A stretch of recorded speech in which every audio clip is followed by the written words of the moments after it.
ثم ننتقل إلى العقل. Donc avec ces points-là, nous en avons fini avec al-fitra, la nature originelle.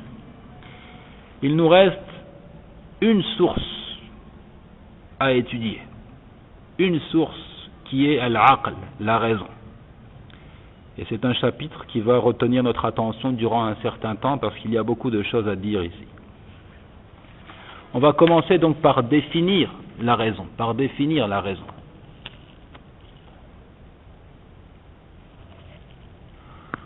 تعريف العقل, définition de la raison. هو في اللغة مصدر عقل يعقل عقلا فهو معقول وعاقل. وأصل معنى العقل المنع. كل كلمة مأخوذة من مادة عقل تدل على المنع. يقال عقل الدواه بطنه أي يمسكه. وعقل البعير إذا ثنى وظيفه إلى ذراع وشدهما جميعا بحبل لمنعه من الهرب. والعقل يمنع صاحبه من فعل ما يضره. Dans la langue tout d'abord, quelle est la portée linguistique du terme? Le mot aql a pour sens premier l'empêchement, la retenue. Tous les mots qui sont dérivés de cette racine aqala renferment le sens de retenue et d'empêchement. On dit par exemple que le médicament aqala son ventre. Les Arabes disent le médicament aqala son ventre, c'est-à-dire il a retenu son ventre. En d'autres termes, il l'a guéri. Guéri de quoi? De la dysenterie, de la diarrhée. Il y a l'idée ici de retenir. On emploie aussi ce terme pour exprimer le fait d'attacher la patte du chameau. Les Arabes, les Bédouins ont une manière de faire. Ils attachent la patte du chameau en la repliant à l'aide d'une corde pour l'empêcher de fuir, pour ralentir sa marche. Il arrive à marcher comme ça, mais il marche sur trois pattes. Et justement, cette corde, ce câble, à l'aide duquel on attache la patte du chameau, on l'appelle iqal. Al-iqal. Vous voyez que c'est construit sur la même racine, aqala, parce qu'il permet d'arrêter, de retenir la patte du chameau. Et en réalité, tout le monde connaît le iqal. Vous connaissez tous le iqal. Vous savez ce que c'est que le iqal? C'est ce que nos frères saoudiens mettent sur leur tête, là, ce rond noir. Et à l'origine, c'est une tradition bédouine. C'est ce rond noir là que l'on utilise pour fixer la patte du chameau. C'est pourquoi même en réalité vous apercevrez que certaines catégories d'individus ne portent pas le iqal, connaissant son origine, connaissant son histoire, et notamment les érudits. Il est très rare de voir un érudit qui porte le iqal. Non.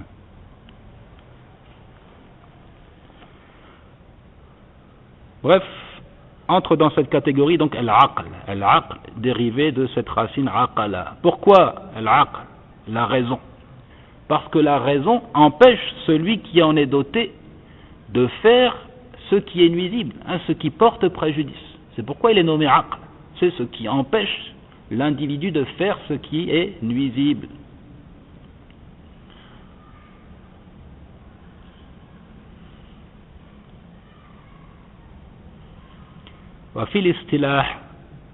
Voici donc pour la définition linguistique. On passe maintenant à la terminologie. Qu'est-ce qu'entendent les érudits par le terme de aql? Je vais donc d'abord donner une définition donnée par un maître de la dialectique, al-Baji.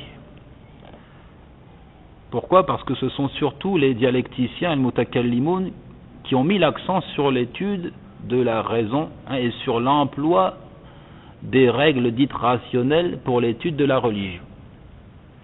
Donc on commence par cette définition afin que l'on comprenne, suite aux corrections apportées à cette définition, que la conception des dialecticiens de la raison est erronée, afin que l'on comprenne que leur conception faite de la raison est erronée. قال أبو الوالد الباجي عن العقل يقول هو العلم الضروري الذي يقع ابتداء ويعم العقلاء لكنه قصر العقل على العلوم الضرورية وخص منها ما يقع ابتداء دون ما يحصل بكسب الحواس وجعل العقل بذلك شاملا لجميع العقلاء ومن ثم فلا يمتاز أحد عن أحد من جهة العقل. Abu al-Walid al-Baji qui disait Al-Aql c'est un savoir évident reçu instinctivement et que détiennent tous les hommes. Il dit c'est un savoir évident reçu instinctivement et que détiennent tous les hommes. Cependant, nous disons cette définition est réduite au savoir évident et instinctif. Nous allons voir qu'il y a d'autres éléments qui entrent dans la définition du aql. Ne prenant pas en compte ce que l'on connaît par exemple par le biais de l'utilisation des 5 sens. Et il a fait de la raison un attribut propre à tous les humains, sous-entendant qu'elle est donc invariable, qu'elle n'est pas sujette à la variation, qu'elle n'est pas différente d'un individu à l'autre. Ça, ce n'est pas correct également. Nous allons voir que les hommes ne sont pas à pied d'égalité en ce qui concerne l'aql.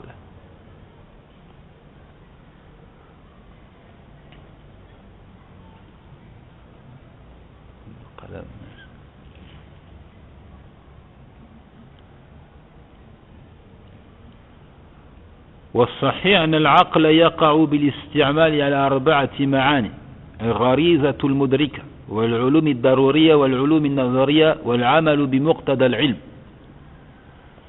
En réalité, la raison s'emploie pour désigner 4 choses bien distinctes. En réalité, après vérification, on comprend que l'aql s'emploie pour désigner 4 choses distinctes. Il dit premièrement al-gharizatul mudrika, que j'ai traduit ici par la pulsion du discernement. La pulsion du discernement. Deuxièmement, le savoir nécessaire.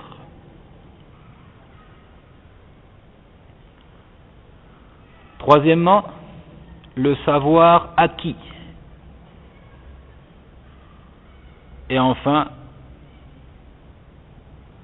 la pratique des implications du savoir. La pratique des implications du savoir. On revient sur ces 4 éléments avec plus de précision. Il dit أولا الغريزة المدركة وهي في الإنسان كقوة البصر في العين والذوق في اللسان وهي شرط في المعلومات وهي مناط التكليف وهي التي يفقدها المجاني وبها يمتاز الإنسان عن سائر الحيوان. La pulsion par laquelle l'homme comprend et connaît. Peut-être ici on peut parler de conscience, la conscience, en vis-à-vis avec l'inconscience. Il s'agit, il dit, d'une force intérieure, une force comparable à la vision pour l'œil, comparable au goût pour la langue. La raison dans l'être humain, c'est une force intérieure comparable, il dit, à la vision pour l'œil. L'œil c'est une chose, la vision en est une autre. La langue c'est une chose, le goût en est un autre. Pour preuve, il y a des gens qui ont encore leur langue et qui sont privés du goût. Ils mangent, notamment lorsqu'on est malade, il y a une perturbation qui fait que l'on mange, on consomme des aliments sans ressentir aucun goût. Et la langue est toujours là.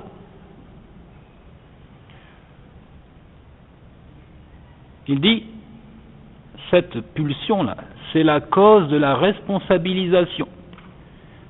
C'est ce qui fait d'un individu un responsable qui a le devoir d'œuvrer compte tenu des injonctions divines. Si elle disparaît, l'homme est alors jugé fou et irresponsable. C'est donc ce aql, d'après cette première approche, qui est perdu par l'individu désigné comme étant majnoun, fou, et qui n'est plus responsable devant Allah Azza wa Jalla. Par cette pulsion naturelle également, l'homme se distingue des animaux. On a souvent l'habitude de dire, qu'est-ce qui fait la différence entre l'homme et l'animal? L'homme est doté de la raison. C'est celle-ci là. C'est à cette forme de raison que l'on fait allusion.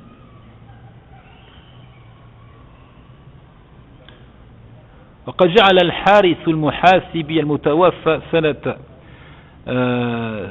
243 هجري هذا المعنى هو المعنى الحقيقي للعقل وإنما يطلق ولا غيره من المعاني مجازا.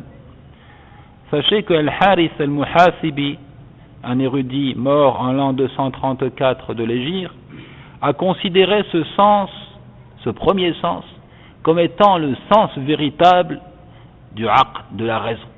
Donc al-aql, selon lui, dans son sens propre, indique ce qui vient d'être cité ici.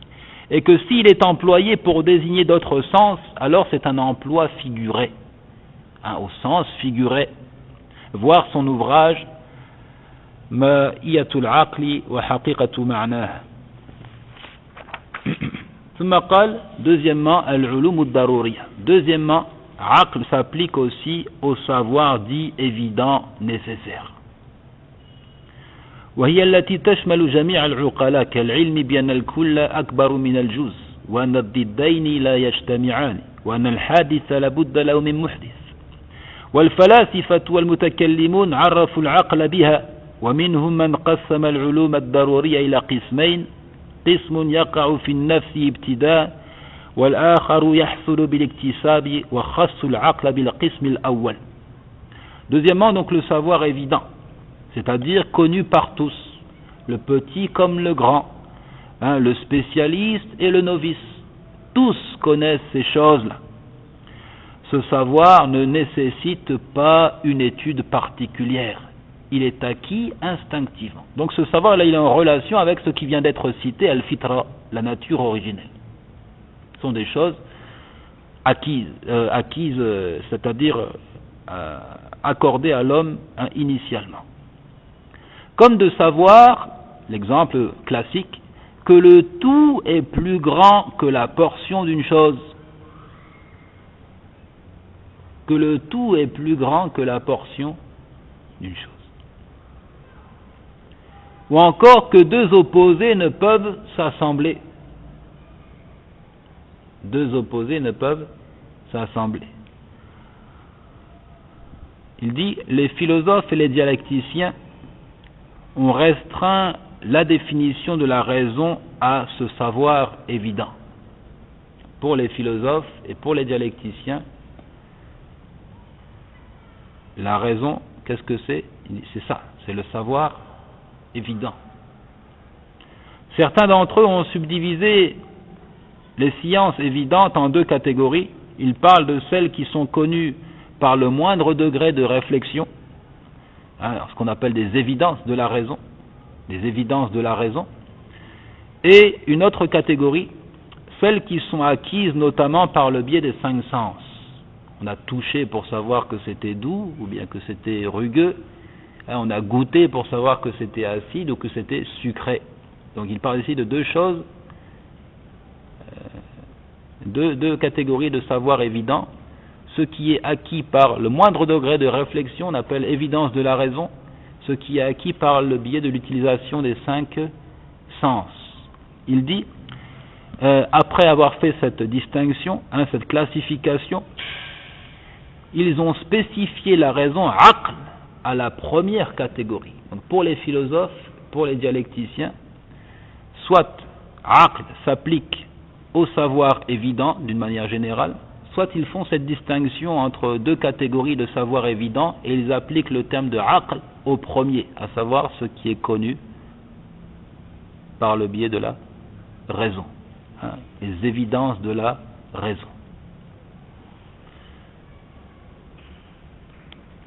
قال وهذان المعنيان من معاني العقل فطريان طبيعيان غارزيان يشترك فيهما جميع العقلاء على حد سواء ولا يقع التفاوت فيها بينهم إذ النقص فيها ضرب من الجنون ينزل صاحبه عن رتبة العقلاء وهذا القدر من العقل هو الذي فضل الله به الثقلين على أهل الأرض.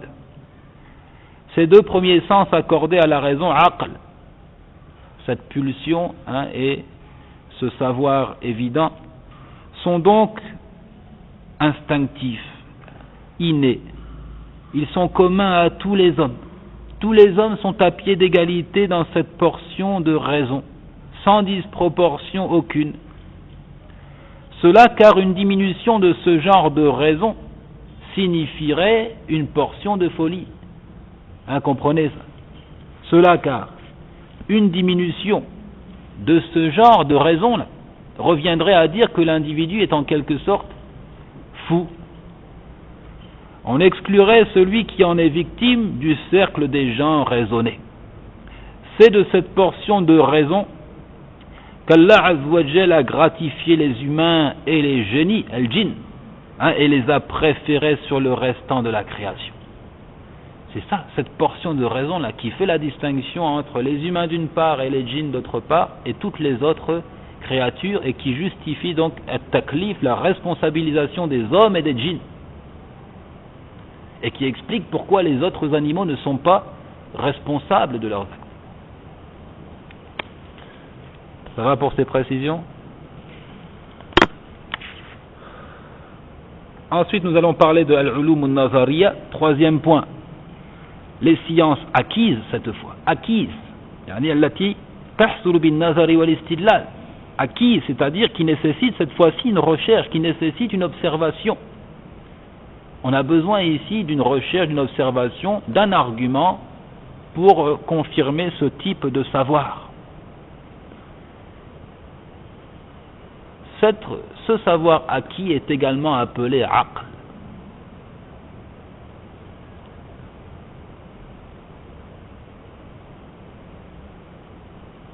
Et enfin, il dit les actions qui résultent du savoir, les implications du savoir. قال الأسماعي العقل الإمساك عن القبيح وقصر النفس وحبسها على الحسن وقيل لرجل وصف نصرانيا بالعقل مه إنما العاقل من وحد الله وعمل بطاعتي وقال أصحاب النار يوم القيامة لو كنا نسمع أو نعقل ما كنا في أصحاب السعير. Je finis ici, il dit les actions qui résultent du savoir. Al-Asma'i dit la raison c'est de se retenir de tout acte détestable et de se contenter de faire le bien, de se maîtriser afin de ne pas produire un acte détestable. C'est ça la raison. On dit d'ailleurs à un homme qui décrivait un chrétien comme étant intelligent, raisonné, on lui dit cesse donc, le raisonnable est celui qui respecte l'unicité d'Allah et qui lui obéit.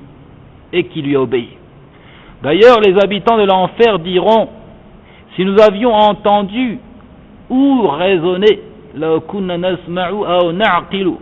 alors nous ne serions pas parmi les gens de la fournaise.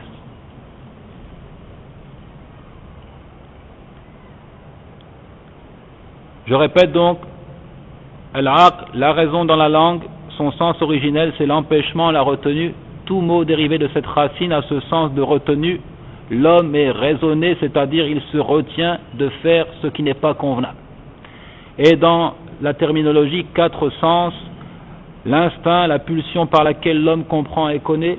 Deuxièmement, le savoir évident. Troisièmement, le savoir acquis. Et enfin, quatrièmement, les actions qui résultent du savoir. هذا والله تعالى أعلم وصلى الله وسلم على نبينا وعلى آله ومن والاه والحمد لله.